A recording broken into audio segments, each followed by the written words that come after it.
দাঁড়িয়ে আছি ওয়াদি হাসান বা হাসান উপত্যকায়।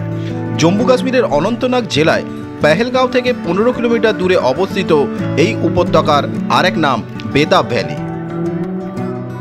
সবুজ তৃণভূমি, তুষারাচ্ছাদিত পাহাড় আর ঘন গাছপালার দ্বারা আবৃত এই বেতাব ভ্যালি, যার বুক চিরে এগিয়ে চলেছে লিডার নদী।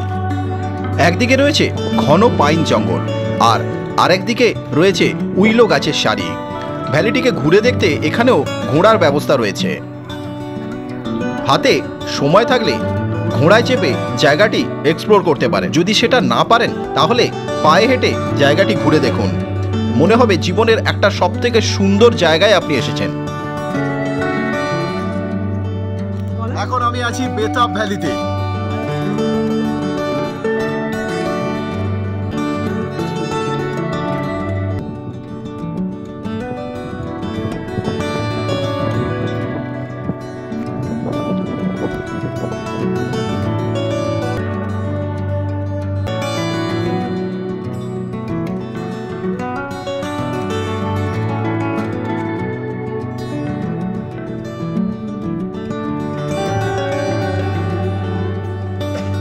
এখন আমি আছি পেহেলগাঁওয়ের বেতাব ভ্যালিতে।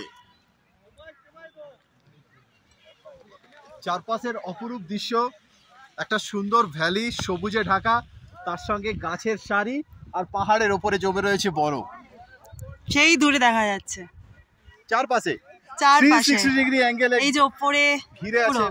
কারণ রিসেন্টলি পাহাড়ের উপরগুলোতে স্নোফল হয়েছে, নিচেও হচ্ছে কিন্তু ওখানে বেশি হয়েছে, তাই জন্য উপরে বেশি এখন সাদা দেখা যাচ্ছে। রোদের সাথে সাথে নিচের গুলো গলে গেছে।